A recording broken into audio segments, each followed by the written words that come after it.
শিম ছেঁচকি, ঠিক আছে। তার জন্য আমি আগে কি করছি, প্রথমে শিমটাকে আমি আগে একটু ভালো করে ধুয়ে নিলাম। আজকে সঙ্গত থেকে আমি শুরু করছি শিম ছেঁচকি, ঠিক আছে। এটাকে করতে গেলে প্রথমে আপনি দেবেন কড়াইতে, আমি একটু তেল দিয়ে দিই। এবার আমি একটু তেল দিয়ে দিলাম। আজকে আমি একটু তেল দিয়েই করছি, কিন্তু সেটা আগে অল্প তেল দিয়ে দিলাম আগে। এবার তেলটা একটু গরম হোক। তেলটা গরম হওয়ার পরে আমি দিয়ে দিচ্ছি এবার শুকনো লঙ্কা, একটা শুকনো লঙ্কা দিয়ে দিলাম, একটু দিয়ে দিলাম কালো জিরা।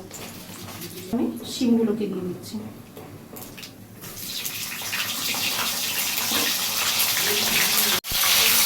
আর এরপর দিয়ে দেবো একটু লবণ, একটু ভেজে নিয়ে আগে।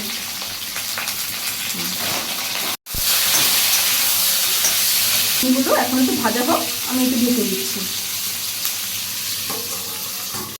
শিমগুলো আবার ভাজা ভাজা হয়ে আসলো, দিয়ে দিলাম চেরা কাঁচা লঙ্কা, দিয়ে দেবো একটু হলুদ,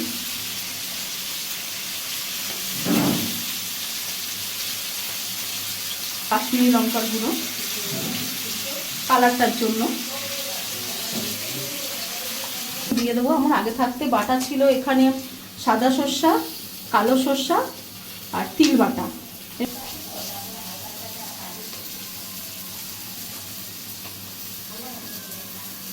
এবার আমি জল দিয়ে দেবো, পরিমাণ মতো জল দিয়ে দেবো।